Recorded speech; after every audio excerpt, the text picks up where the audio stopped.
Welcome to Building Teams with Teams & Co., where we explore how leaders can empower their teams, achieve ambitious strategies, and deliver exceptional customer service. Views expressed by guests are their own and may not reflect the views of Teams & Co. If you like what you hear, don't forget to subscribe and leave a review. Hey everybody, welcome back to Building Teams with Teams & Co. We have another great episode where we're going to talk a little bit about strategy. I know we just talked about strategy, but it's an important topic. We want to make sure that we are sharing tips and tricks about common things that we see that we hope we can help leaders with. And so one of the things that I'm sure all of you can resonate with is strategic planning, right? And this kind of starts for a lot of organizations in August. You start running all the customer discovery, you start doing surveys, you're running data, you're assessing all of your different programs, you're getting into creating forecasts for what next year could look like, and that usually ends up being a 200-tab Excel file. There's the forecast and the reforecast and the reforecasted, and so on down the line. And this takes a lot of time. It usually takes most of our Q3 and a lot of our Q4, because we sit in meeting rooms, especially the senior leadership. We ask the directors for a lot of information. They're compiling different, presentations and PowerPoints about what they think the priorities should be. We're coming together, we're doing full day working sessions, and at the same time, we're trying to deliver results for this year, right? Q4 is when a lot of businesses close their year. Obviously, some organizations don't operate on that, but maybe you're strategic planning in Q1 because your organization closes at the end of Q2. Whatever it may be, usually strategic planning process is also correlated with the time of the year that we're trying to deliver results. And that creates a bifurcation of our focus. And honestly, it means a lot of organizations are not growing as fast as they could be because they're spending the majority of their Q3 and Q4 trying to make their strategic plan and their plan for next year at the same time as they're trying to deliver results. And so what then happens is say you have your plan for, 2024, it's December 2023, you've got your plan. Now you have to show it typically to your board or, the executive leadership for sign off. And it's January or February before it's approved. That means that your team probably doesn't have goals until February or March. So now you've lost Q1. Your team has been operating on day-to-day prioritization for the first 3 months of the year while you're trying to develop goals for this year. Now what happens is basically we have Q2, right? Because if we're spending Q1 making goals, we're spending Q3 and Q4 planning for next year. Well, really we're down to one quarter. And this is when, we find this a lot with organizations who are trying to grow and they're struggling, right? They're wondering why they're not seeing the results they want to see. And one of the things that we suggest and how we do this is we try to shorten the strategic planning timeline. Now you may say, well, Tracy, that sounds irresponsible. Don't you want to spend as much time as you can on your strategic plan and make sure you get it right? Well, some people say that. Other people say, what we find is, again, we always reference this statistic, but a lot of organizations don't actually reach their strategic plan. When I went into business, everybody would say, you should make a business plan, and then you're probably going to put it in a drawer and never look at it again. But it's good to have the plan. I'm not suggesting that for your annual plan or your strategic plan. You should reference this quite often. It should be your North Star for growth. But it's hard for it to be the North Star for growth if it takes you 5 or 6 months to create it. So one option is obviously you could work with Teams & Co. and we can help you shorten the process. But today we wanted to give you some tips if you don't work with us. How can you shorten this process? Meaning that you still have an effective plan. You still are going to ultimately delight your customers. That's the goal of your annual plan. You want to connect and delight and deliver value to your customers because that's what helps you grow as an organization. But you want to do it in fewer months with less of your team's time. That way you can make sure that you have time to execute on that plan. So the first thing we sort of recommend to folks is just, if you don't already have it, set up a customer feedback loop and a stakeholder feedback loop that can be year-round. This saves a ton of time because you're constantly monitoring what your customers are saying and your other stakeholders. And so there's no reason that you have to like kind of wait till August to listen to your customers. And in fact, it's better for your business if you're listening to them all year round anyway. So for each major initiative that you have, you should have a dashboard that tells you, okay, financially, how's that initiative doing? Also, how is it doing in terms of your customer relationships? Is it helping you attract new customers? Is it helping you retain your customers? Is it providing a better experience for customers? And how are you measuring that? Are you tracking your net promoter score? Are you tracking, the dashboards around how many customers are leaving, how many customers, are coming? What's their lifetime value? Are customers ordering more frequently based on this, strategic initiative that you have? It's also great to get feedback from customer support. You have a monthly way that you can get feedback from the customer support team about what customers are saying. This is what we call the qualitative. There's quantitative, which are numbers driven, and then there's qualitative, which is more of the like real-time feedback and in the words of the customer.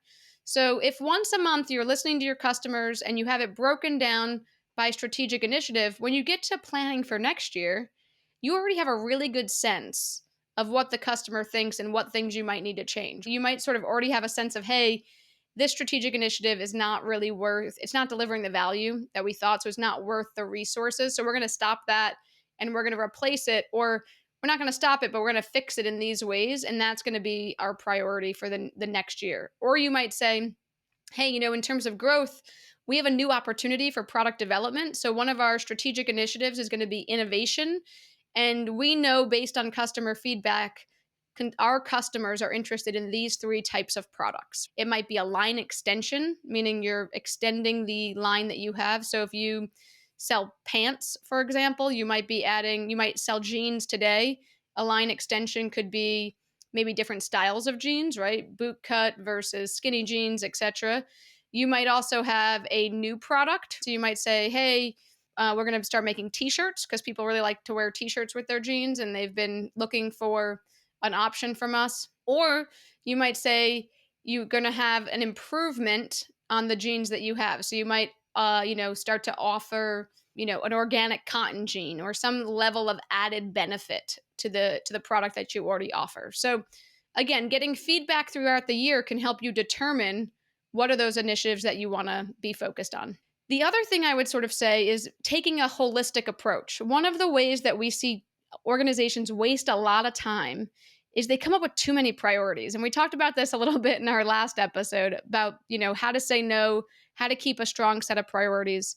One of the ways that we help our clients is that once we figure out those 3 to 5 priorities, we look at them across the board in some key aspects. So one of those key aspects is financial. Do we have the money to effectively achieve results across these 5 initiatives?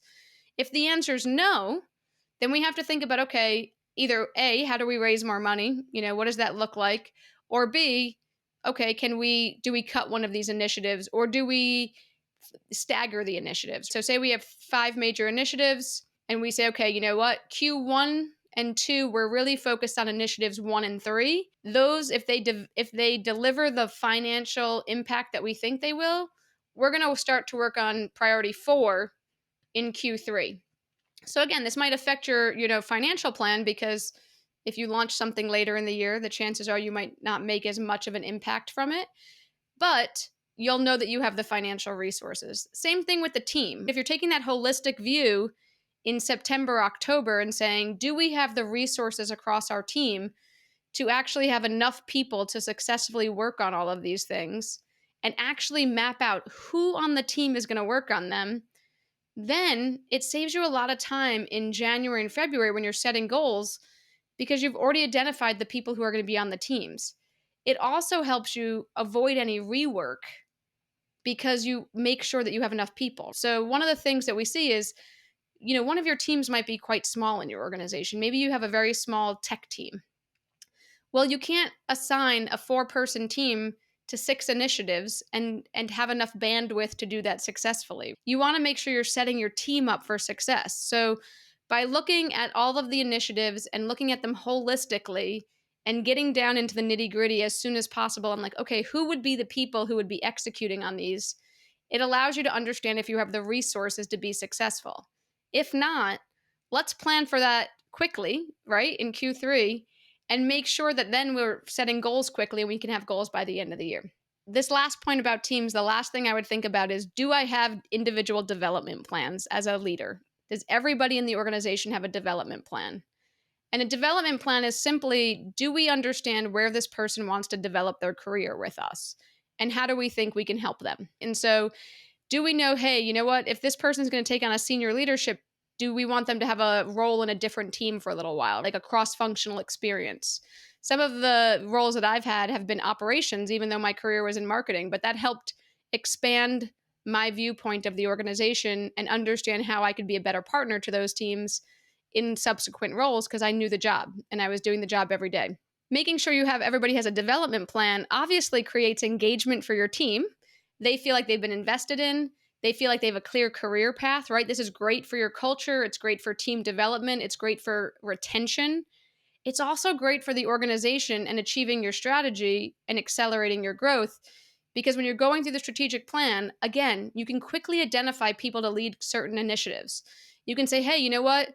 Sally in her development plan has a goal that she wants to lead teams and she wants to lead a strategic initiative, and that's her next development step. So we're going to have her lead strategic priority number 1.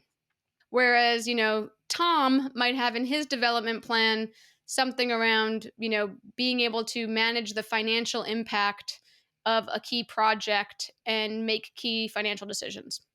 So he may be assigned to one of the cross-functional teams as the finance lead.